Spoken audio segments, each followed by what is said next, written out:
Հարգելի հայրենակիցներ, բարև ձեզ։ Ես Գեորգի Թոմասյանն եմ Թբիլիսիից, Վրաստանից, եւ այսօր մենք ձեր հետ միասին վերլուծելու ենք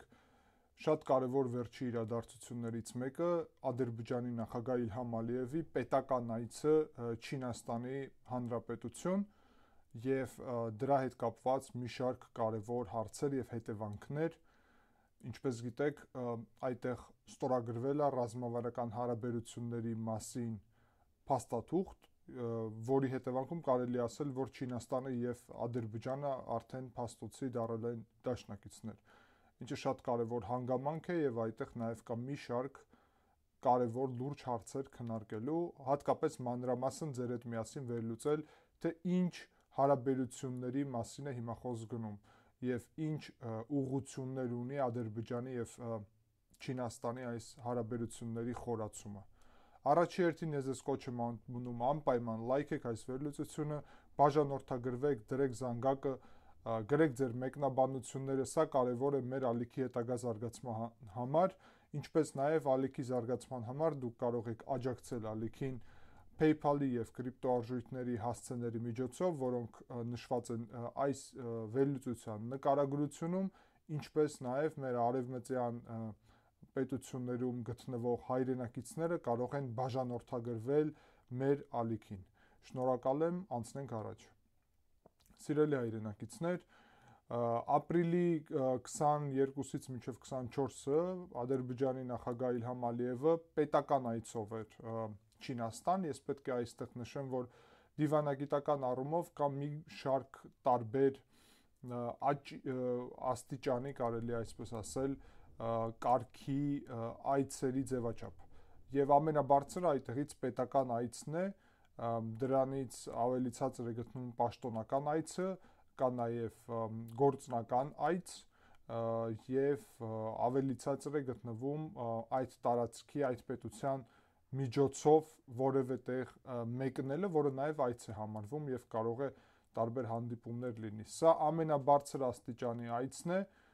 որը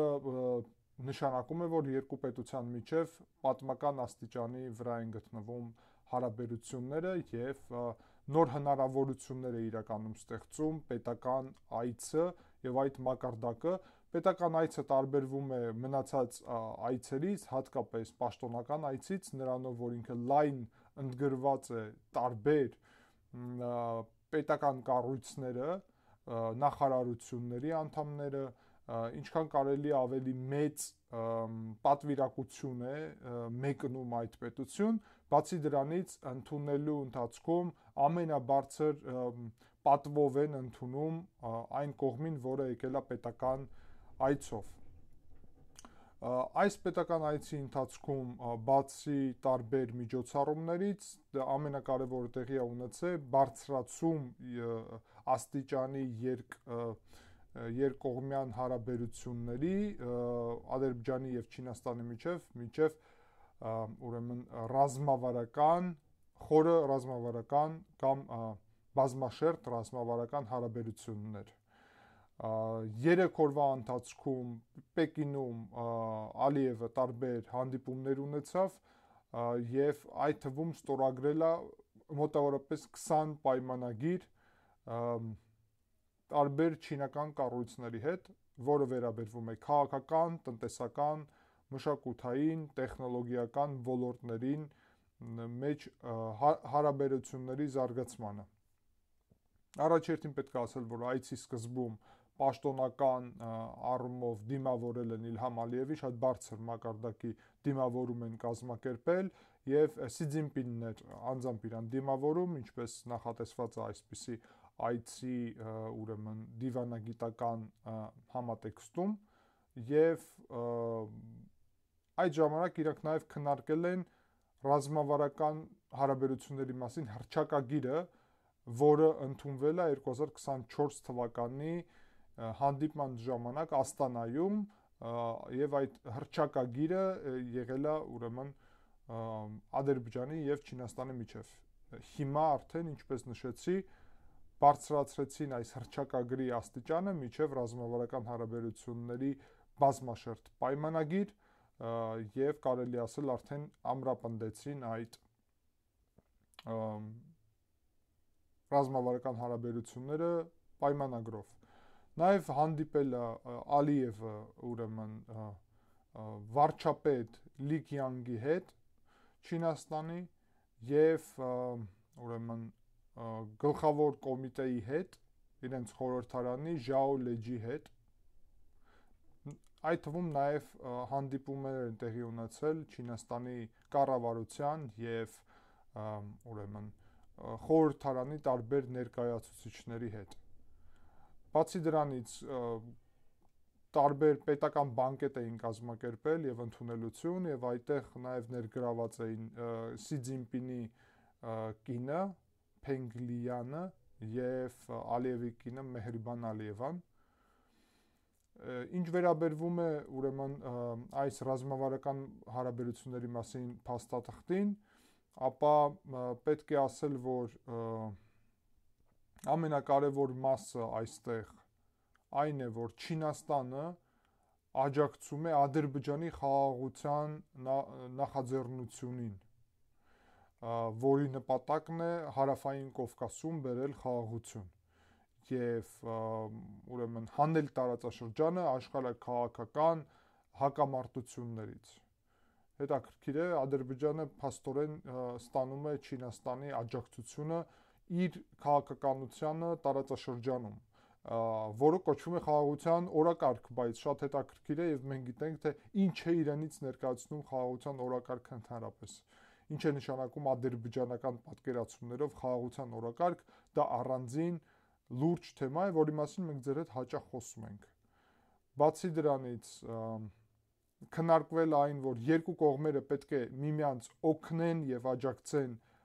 անցկացնել պետական շահերը, ինչպես սա արել են նախկինում։ Սա նաև շատ հետաքրքիր է եւ իրավունք ունեն այսպիսի աջակցություն ունենալ իրար։ Բացի դրանից այս հռչակագրում եւ պայմանագրում նշվում է Չինաստանի կոմունիստական կուսակցության եւ Ադրբեջանի իշխող Նոր Ադրբեջան կուսակցության հարաբերությունների մասին։ Շատ հետաքրքիր է, այո, կոմունիստական կուսակցության հետ առանձին հարաբերություններ ստեղծելը նաև շատ բան է ասում այդ կուսակցության մասին Իլհամ Ալիևի եւ շատ մանրամասն մենք կարող ենք պատկերացնել, թե ինչ հարաբերությունների մասին է խոսքը, երբ կնքում են պայմանագրեր մեկ կուսակցություն մյուս կուսակցության հետ, որովհետեւ մեկ կուսակցություն է նշվում Ադրբեջանից։ Իսկ Ադրբեջանում կան նաև ուրիշ կուսակցություններ ընդհանրապես։ Ադրբեջանը Չինաստանի նման մեկ կուսակցային համակարգ չէ, բայց մենք տեսնում ենք, որ այստեղ նշվում է հենց մեկ կուսակցության, Նոր Ադրբեջան կուսակցության հետ հարաբերությունները։ Բացի դրանից նախագահ Ալիևը հրավիրել է Սի Ցզինպինին Ադրբեջան, երբ դա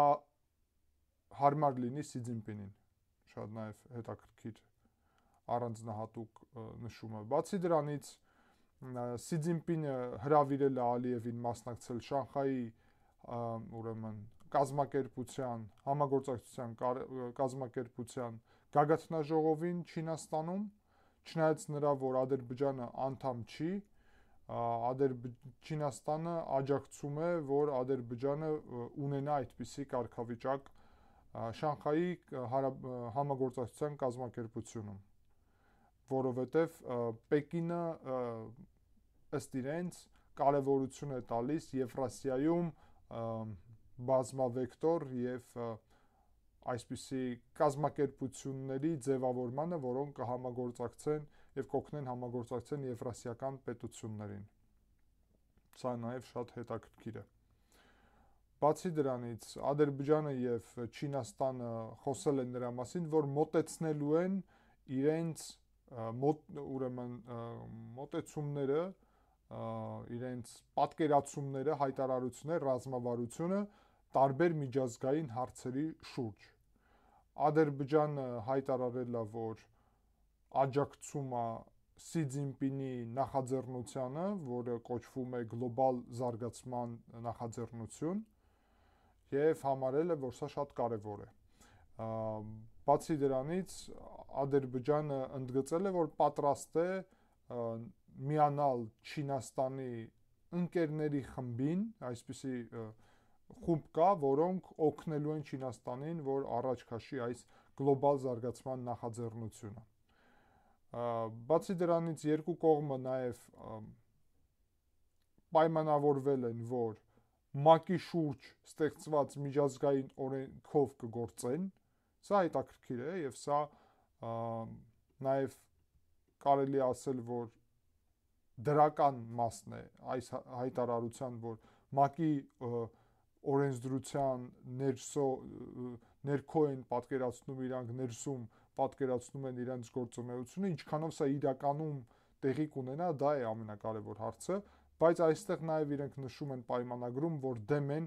հեգեմոնիայի, հասկանալի է ում հեգեմոնիայի, Միացյալ Նահանգների մասին է խոսքը եւ Եվրոպական միության արևմուտքի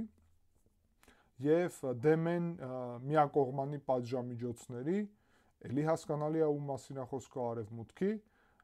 եւ ցանկանում են, որ տեղի ունենա ՄԱԿ-ի անվտանգության խորհրդի բարեփոխում, ինչը նշանակում է, որ այդ վետոյի կարգավիճակի մասին փոփոխություն լինի կամ Թուրքիան երկար ժամանակ պահանջում է, որ Թուրքիան լինի անդամ ՄԱԿ-ի անվտանգության խորհրդի, մշտական անդամ, սա նաև կարևոր եւ հետաքրքիր հարց է, որ այդ ուղղությունով համատեղ մոտեցումներ ունեն, երկու կողմն էլ պայմանավորվել են, որ տարիֆային եւ առևտրային պատերազմները վնասակար են, սա նաև ամերիկյան քաղաքականության դեմ ուղղված քայլ է Իլհամ Ալիևի կողմից։ Բացի դրանից երկու կողմը պայմանավորվել են, որ գործելու են այսպես ասած 3 ամենակարևոր չարիքի դեմ։ Սա տերորիզմն է, սեպարատիզմը եւ էքստրեմիզմը։ Սա վտանգավոր մաս է, որովհետեւ ով ինչ է հասկանում սրա մեջ շատ բարդ է ասել։ Սեպարատիզմի առումով կարելի ասել Լեռնային Ղարաբաղը խոսքին սեպարատիզմի համատեքստում են, Ադրբեջանը տեսե, իսկ Չինաստանը Թիբետի ուղղությունով, ինչպես նաև ուйգուրների ուղղությունով, սա հետաքրքիր հարց է։ Բացի դրանից էքստրեմիզմ ինչ է նշանակում կամ տերորիզմ, սա նաև բարձր հարց է եւ բաց հարց է նաև, որովհետեւ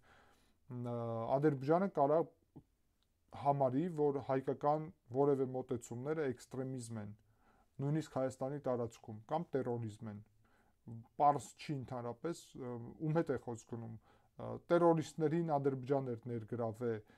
ռազմական գործողություններում, կլինի դա Սիրիայից թե Աֆղանստանից, բայց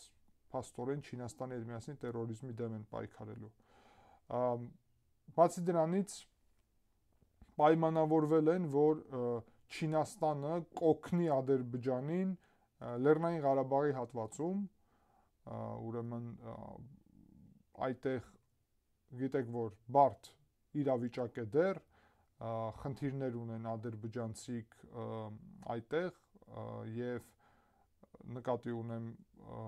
շատ տեղերում իրենց պետքա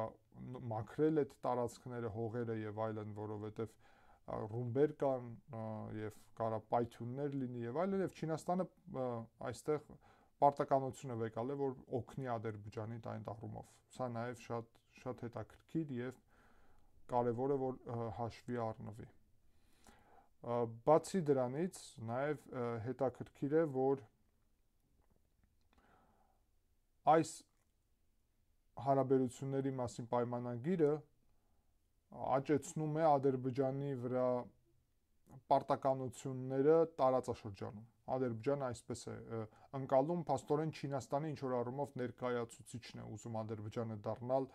տարածաշրջանում եւ այդ առումով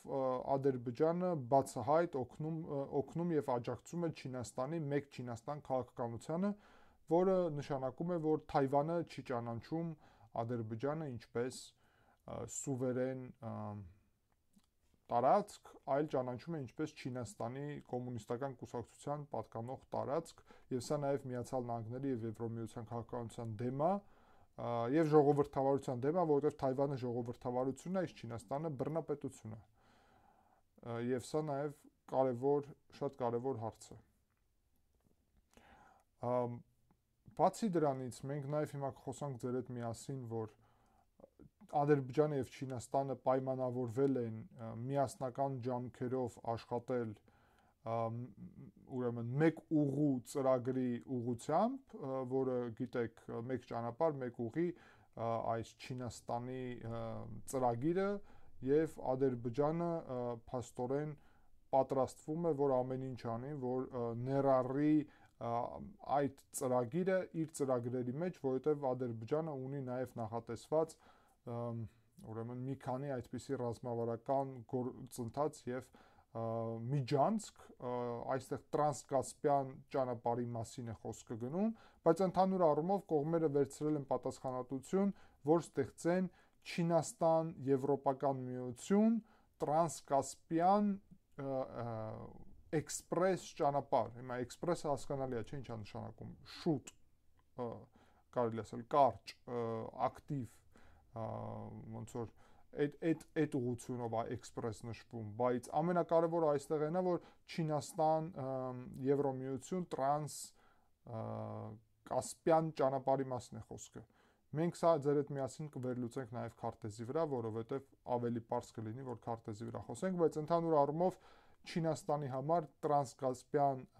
միջին միջանցք կոչված ծրագիրը մնում է ամենակարևորը օրակարգում եւ մենք սա նաեւ տեսնում ենք այս փաստաթղթում եւ այստեղ այո հենց փաստաթղթում նշվում է միջին միջանցք գործընթացը։ Միջին միջանցքը դա թուրքական միջանցքն է։ Իրականում թուրքական միության միջանցքն է, որը գալիս է Չինաստանից, Ղրղստանով, Ղազախստանով, Ուզբեկստանով, գալիս է Ղազախստանով դուրս է գալի Ադրբեջան կամ հետո Թուրքմենստանով դուրս է գալի Ադրբեջան եւ Ադրբեջանից այսօրվա իրավիճակում գնում է Վրաստանով Թուրքիա, բայց ադրբեջանցիք ուզում են, որ գնա այսպես կոչված էքստրատերիտորիալ Զանգեզուրի միջանցքով ու Ադրբեջանից միանգամից գնա Թուրքիա, առանց Հայաստան, առանց Վրաստան։ Այդ է իրանց ցանկությունը։ Իրականում միջին միջանցքի ծրագիրը սա է։ Հաշվի առնելով, որ հյուսիսային միջանցքը Ռուսաստանով պատժամիջոցների տակ է եւ հաշվի առնելով, որ հարավային միջանցքը Իրանով ուրեմն նաեւ խնդիրներ կան այդ առումով եւ այդքան էլ վստահելի չի։ Ուստի միջին միջանցքն է ամենակարևորը։ Եվ պայմանավորվածություններ մեմորանդում են կրկել, ուրեմն կնքե հարաբերությունների մասին այդ ուղղությունով, որը մուլտիմոդալ է եւ վերաբերվում է ուրեմն ծովով, երկաթուղով եւ ճանապարհներով Չինաստանի եւ Ադրբեջանի միջև բեռների փոխանցմանը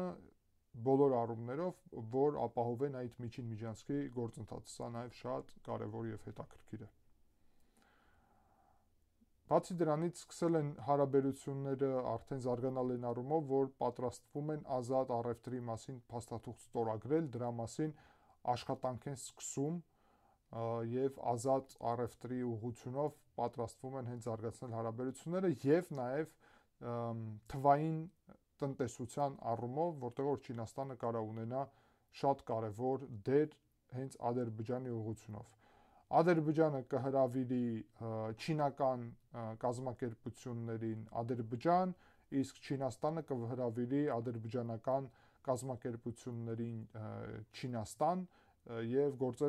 կողմերը կսկսեն ակտիվ գործընթաց։ Չինաստանը 4-րդ ամենախոշոր ուրեմն առևտրային գործընկերն է Ադրբեջանի եւ 2024 թվականին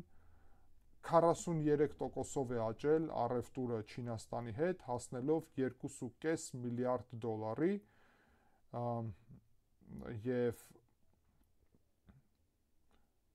այո, շատ հետաքրքիր թվեր են այդ առումով։ Բացի դրանից Չինաստանից նաեւ ներդրումները Ադրբեջան լուրջ աճել են վերջի ժամանակահատվածում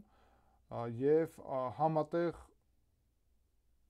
գործընթացի մասին է խոսքը գնում հենց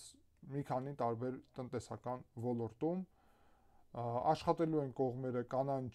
էներգետիկայի ուղղությունով եւ 13 ծրագիր արդեն ունեն Չինաստանի հետ միասին Ադրբեջանը, որը վերաբերվում է հենց տնտեսության տարբեր ոլորտներին, մենք հիմա չենք գնա մանրամասն սրա մեջ, այդ թվում խելացի տեխնոլոգիաներին, այդ թվում էներգետիկայի առումով նոր տեխնոլոգիական զարգացումներին եւ այլն։ Բացի դրանից, սիրելի հայրենակիցներ, մենք կարող ենք ասել, որ Ալատում, Ադրբեջանում ստեղծվելու է ազատ տնտեսական գոտի, նոր այսպիսի գոտի, որը ուժեղացնելու է միջին միջանցքի դերը։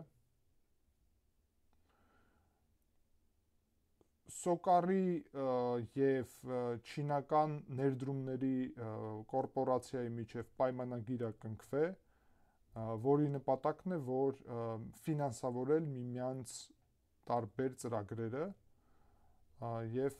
աջակցել միմյանց ներդրումային քաղաքականությունին։ Սա էլ նաեւ հետաքրքիր է, համագործակցություն է եղնելու նաեւ ուրեմն այդ թվում թվային տեխնոլոգիաներում, ես դա ասացի արդեն, եւ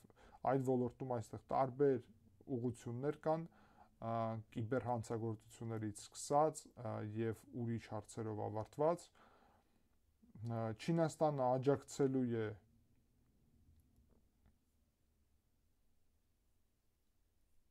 Ադրբեջանին առևտրի զարգացման ուղղությունով, Չինաստանը աջակցելու է Ադրբեջանին ուրեմն երկրագնդի հետ կապված եւ տարբեր ուրեմն տեխնոլոգիաների հետ կապված այդ առումով, այդ թվում սատելիտների մասին է խոսքը գնում, տիեզերքի տեխնոլոգիաները, որը կապված են դրա հետ, այդ առումով, ինչպես նաեւ սա վերաբերվելու է նաեւ ուրեմն ռազմական հարցերին, բայց ընդհանուր առումով, երբ խոսք է գնում ուրեմն տիեզերքային տեխնոլոգիաների մասին, ապա այդտեղ խաղաղ նպատակների մասին է առանձնահատուկ նշում արվում, որ հասկանանք, որ ռազմական առումով այդ ոլորտում առնվազն չեն համագործակցելու, բայց խոսք է գնում այս դեպքում տիեզերքում ռազմական չի լինելու, թե տիեզերքի տեխնոլոգիաները կարան օգտագործվել ռազմական առումով այստեղ երկրագնդի վրա։ Եվ դա նաև շատ կարևոր է։ Եվ միասնական ուրեմն հենց տիեզերքի ուղղությունով գործընթաց են ունենալու եւ հարաբերություններ արբանյակների ուղղությունով հատկապես համագործակցելու են եւ փոխանցելու են միմյանց հետ ուրեմն տվյալներ, այսուհետև նաև Չինաստանը եւ Ադրբեջանը ազատ վիզայի ռեժիմ կունենան եւ մինչև 30 օր երկու պետության քաղաքացիները կարան գտնվել մյուս պետությունում։ Չինաստանը արդեն ուներ այսպիսի մոտեցում Ադրբեջանի համար, բայց հիմա Ադրբեջանն էլ է միանում այս ուրեմն ազատ վիզայի ռեժիմին։ Ընդհանուր առումով դուք տեսնում եք, որ այստեղ շատ հետաքրքիր հատվածներ կան, մենք նաև խոսում ենք հիմա ձեր հետ միասին մյուս հատվածների մասին այս ռազմավարական հարաբերությունների, սա վերաբերվում է մշակութային հարաբերություններին, այդտեղ ստորագրվել է մշակութային հարաբերությունների մասին պրոտոկոլ, որը ներառում է 2025-2029 թվականները եւ որի նպատակն է աջակցել միմյանց մշակութային միջոցառումներին եւ այդ ուղղությունով ստեղծել նաև տարբեր մշակութային միջոցառումներ, ինչպես Ադրբեջանում Չինաստանի հետ կապված, այդպես էլ Չինաստանում Ադրբեջանի հետ կապված եւ այդ առումով համագործակցել, հատկապես խոսք է գնում, որ ակտիվ համագործակցություն է լինելու Հեյդար Ալիևի հիմնադրամն է այս գործունեությունը ծավալելու, ինչպես նաև Նիզամի Գանջավի միջազգային կենտրոնը, որը Բաքվում է գտնվում չինական իրենց տարբեր գործընկերների հետ։ Բացի դրանից կողմերը պայմանավորվել են, որ ակտիվ զարգանալու է չինական լեզվի ուսումը Ադրբեջանում եւ ադրբեջանական լեզվի ուսումը Չինաստանում։ Դրա համար պայմանավորվել են, որ Կոնֆուցիան ինստիտուտը եւ Բաքվի պետական ինստիտուտը կհամագործակցեն ավելի ակտիվ եւ նաեւ թվային տեխնոլոգիաները կներառեն այդ առումով եւ Չինաստանի ուղղությունով նաեւ կլինեն ավելի ակտիվ ուսում ոչ միայն Ադրբեջանի հետ կապված, այլ Կովկասյան տարածաշրջանի ուղղությամբ ընդհանուր առումով, բացի դրանից կողմերը պայմանավորվել են, որ կաջակցեն միմյանց զբոսաշրջության ուղղությամբ, որ ել ավելի շատ այցեր լինեն եւ այդ առումով պայմանավորվել են, որ ադրբեջանական քաղաք Նախիջևանը եւ չինական Խինջյանի տարածաշրջանի մայրաքաղաք Ուրումչին, որը թուրքաբնակ է, եւ սա թուրքաբնակ շրջան է, կդառնան քույր քաղաքներ։ Սա շատ հետաքրքիր է, ադրբեջանական ԶԼՄ-ները սրա մասին խոսում են ողջավորված, որ սա պատմական է այն առումով, որ Չինաստանի թուրքական քաղաքը եւ Ադրբեջանի Նախիջևան քաղաքը, այլ ոչ թե կենտրոնական Ադրբեջանում գտնվող հատվածը քույր քաղաքներ են դառնում, սրանով ել ավելի կարևոր են ըստ ադրբեջանական ԶԼՄ-ների Զանգեզուրի միջանցքի ծրագիրը։ Սրա այս համատեքստում խոսվել է այս օրերում ադրբեջանական ԶԼՄ-ներում սրա մասին։ Եվ նշվել է, որ սրանով փաստորեն Չինաստանը մեսիջ է ուղարկում Հայաստանին, որ կապը Չինաստանից միջև Ուրումչի Չինաստան, Պեկինից միջև Ուրումչի հատված, իսկ հետո Ուրումչիից միջև Ադրբեջան եւ Ադրբեջանից արդեն միջև Նախիջևան պետք է լինի ապահովված եւ ըստ ադրբեջանական ԶԼՄ-ների խանգարում է միայն Հայաստանը իր 46 կիլոմետրանոց հատվածով եւ դա ամեն դեպքում տեղի կունենա, Ադրբեջանը կստանա ըստ իրենք պատկերացնում են, որ սա նաեւ Չինաստանի աջակցություն է նշանակում եւ կստանան այդ 46 կիլոմետրանոց հատվածը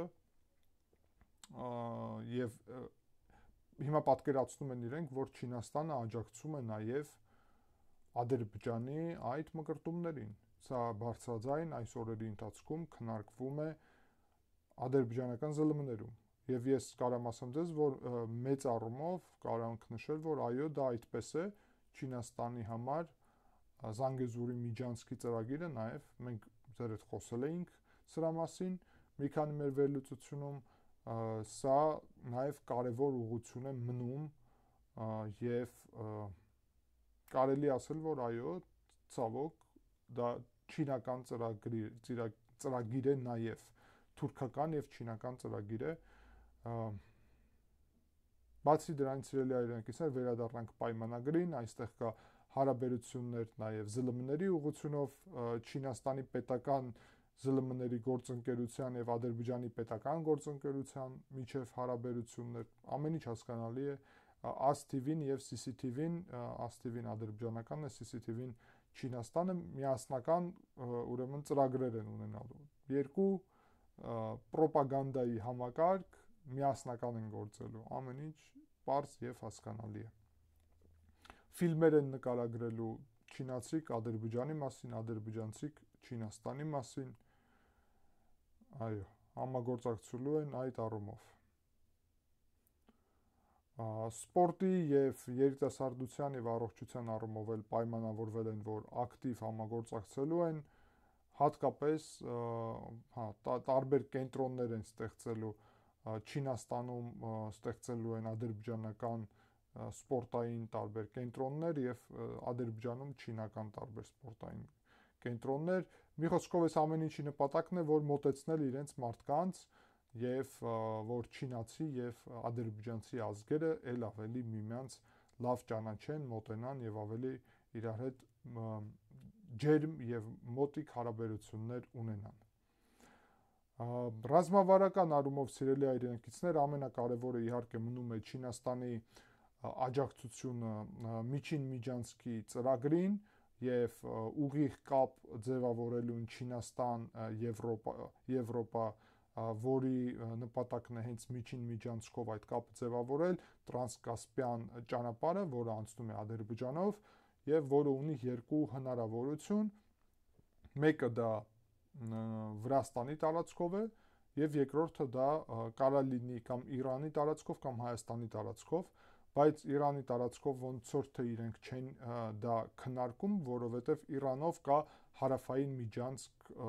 ծրագիր Չինաստանի համար եւ ուստի միջին միջանցքը կամ Վրաստանով պետք է անցնի կամ Հայաստանով եւ մենք այստեղ տեսնում ենք, որ փաստորեն Չինաստանը արդյոք աջակցում է թե չի Ադրբեջանը, ես կասեի այո, աջակցում է այն առումով, որ ել ավելի ակտիվանա Զանգեզուրի միջանցքի թեման եւ այսօր ադրբեջանական ԶԼՄ-ները բացահայտ խոսում են նրա մասին, որ եթե Հայաստանը չտա միջանցքը, ապա իրան կբացեն միջանցքը ուժով եւ նշում են դա հենց Չինաստանի այցից հետո եւ ասում են, որ սա նաեւ մտնում է հիմա Չինաստանի շահերի մեջ։ Ընդհանուր առումով նպատակն է, որ Ադրբեջանը կապի ուրեմն Կասպիան ծովը Սև ծովի հետ եւ կապի ուրեմն Միջերկրական ծովի հետ եւ այդ առումով ստեղծի այդ միջին միջանցքը,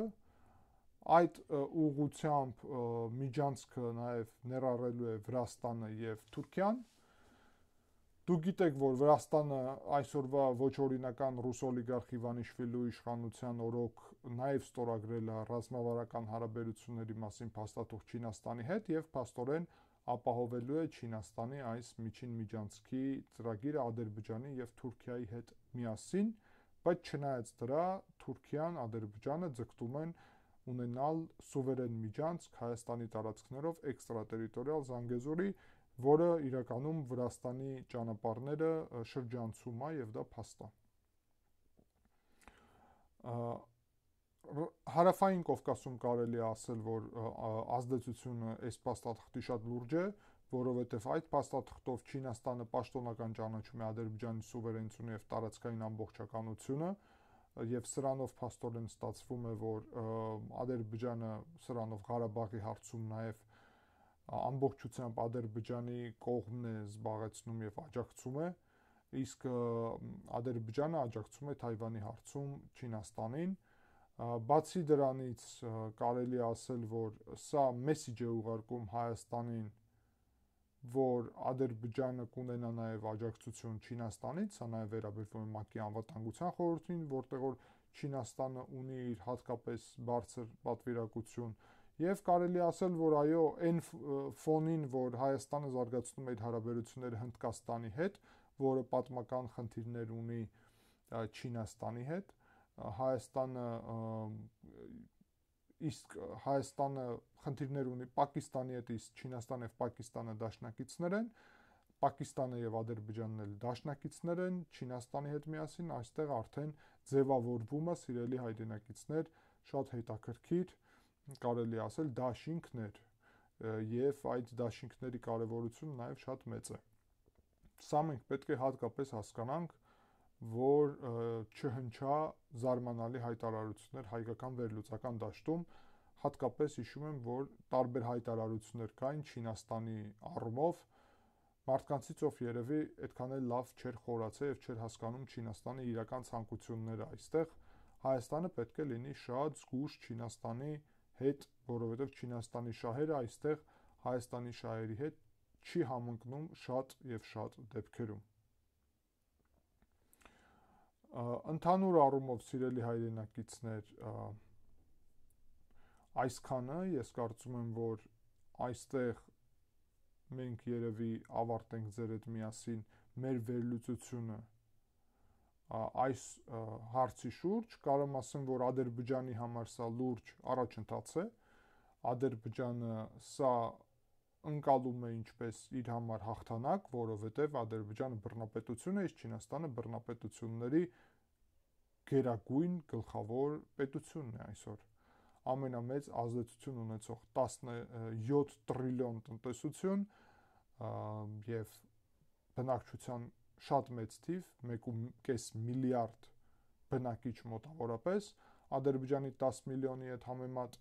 եւ այդ առումով իհարկե շատ կարեւոր է Ադրբեջանի համար։ Ադրբեջանի համար սա ընդունելի է, ընդհանուր առումով, որովհետեւ կենտրոնական Ասիայի պետությունները Չինաստանի հետ դաշնակից են, թուրքական պետությունները, իսկ Ադրբեջանի հետ իրանք նաև լուրջ հարաբերություններ ունեն, Ադրբեջանը եւ Պակիստանը դաշնակից են, Պակիստանը Չինաստանի դաշնակիցն է, Ադրբեջանը բալանսավորում է սրանով նաև Իրանի հետ հարաբերությունները, որովհետեւ Իրանը եւ Չինաստանը ունեն դաշնակցային հարաբերություններ եւ Ադրբեջանը այստեղ ստեղծում է նոր ձևաչափ, որով կարողանում է բալանսավորել այդ հարաբերությունները, Ռուսաստանը եւ Չինաստանը նաև դաշնակիցներ են, ուստի մենք տեսնում ենք, որ Ադրբեջանը, Ռուսաստանը եւ Իրանը երեք այս պետությունը, որը Եվրասիան փակում է ընդհանրապես, իրանք բոլորը Ադրբեջանի, Չինաստանի, Ադրբեջանի, Իրանի եւ Ռուսաստանի դեպքում բոլորը երեքն էլ Չինաստանի դաշնակիցներն են, իսկ Չինաստանը իր հերթին կարողանում է բալանսավորել այս երեքի միջև ազդեցությունը։ Կարամ ասեմ ձեզ, որ ամբողջ ադրբեջանական մեդիա դաշտը սրա մասին էր խոսում, այս այցի, եւ ես շատ քիչ վերլուծություն տեսա այս այցի մասին հայկական վերլուծական դաշտում, ինչը իմ կարծիքով սխալ է, եւ շատ ավելի ուշադիր պետք է հետևենք ադրբեջանական քայլերին եւ քաղաքականությանը, հատկապես երբ խոսք է գնում այսպիսի մեծ նշանակություն ունեցող այցին եւ զարգացումներին, բոլոր ԶԼՄ-ները ադրբեջանական սրա մասին խոսում էին, բոլորը շատ դրական առումով եւ տարբեր համատեքստում կարելի ասել սա նշել են պատմական ադրբեջանական ԶԼՄ-ները, չինական ԶԼՄ-ները, սա նշել են ինչպես մեծ այց եւ սա նշել են ինչպես հաղթանակ նույնիսկ Ադրբեջանի համար, չինական ուրեմն ԶԼՄ-ները նաեւ շատ դրական են, սրա մասին խոսել, թուրքական ԶԼՄ-ներն են, ընդգծել սրա կարեւորությունը նաեւ, ռուսական ԶԼՄ-ներն են սրա մասին շատ ակտիվ խոսել եւ ընդհանուր առումով կարելի ասել, որ Ալիևը քննադատել է նաեւ Թայվանում ընտրությունները, որը կոչել է ոչ լեգիտիմ, սա շատ դուր է եկել Պեկինում, որ այսպիսի բացահայտ քայլ է արել Ալիևը, կոչելով ոչ լեգիտիմ, եւ ընդհանուր առումով սա իհարկե կարելի ասել, որ Միացյալ Նահանգներ, Չինաստան հակամարտության եւ ազդեցության գոտիների բաժանելու պատերազմի գործընթացում է եւ Ադրբեջանը այդ գործընթացում հստակ կողմ է բռնում Չինաստան։ Խնդիրը նրանում է, որ Վրաստանն էլ է կարելի ասել բռնել չինական կողմը, չնայած նրա, որ միշտ եղել է Միացյալ Նահանգների հետ եւ հիմա կարելի ասել նույնիսկ դավաճանել է Միացյալ Նահանգներին, ռուս օլիգարխ Բիձինա Իվանիշվիլին Վրաստանի բնակչությունը դրան դեմ է։ Հարավային Կովկասում 3-ից 2 պետությունը Չինաստանի ռազմավարական դաշնակիցներն են, գործընկերները, մեկը Հայաստանը, Միացյալ Նահանգների։ Իրականում Վրաստանն էլ ունի Միացյալ Նահանգների հետ ռազմավարական հարաբերությունների մասին փաստաթուղթ եւ այդ փաստաթուղթը սառեցված է, չի գործում այս պահին։ Սա շատ կարեւոր է։ Հանրության առումով կարելի ասել շատ դրական է ընկալվել այս այցը, ինչպես Ադրբեջանում, այսպես է Չինաստանում, բայց Չինաստանում հայնությունը այդքան ակտիվ չի իմացել այս հարաբերությունների մասին։ Վրացական ԶԼՄ-ները սրա մասին նաև խոսում էին, որովհետև վրացական քարոզչությունը աջակցում է պրոչինական այդ ուղղությունը եւ տարբեր ընդգծել են, բայց հայկական ԶԼՄ-ները, այո, ընդհանրապես կարելի ասել շատ քիչ են սրա մասին խոսել, ես դա արդեն ձեր հետ միասին նշեցի։ Եվ ընդհանուր առումով սիրելի հայրենակիցներ, կարելի ասել, որ սա շատ կարևոր իրադարձություն է, որը կունենա շատ լուրջ հետևանքներ բոլորիս համար եւ շատ ուշադիր պետք է հետևենք այս հարցերին, այդ թվում ես ձեզ առաջարկում եմ, որ մենք նաև քարտեզի միջոցով ուսումնասիրենք այս թեման եւ ուղղությունը, կարծում եմ դա շատ հետաքրքիր կլինի։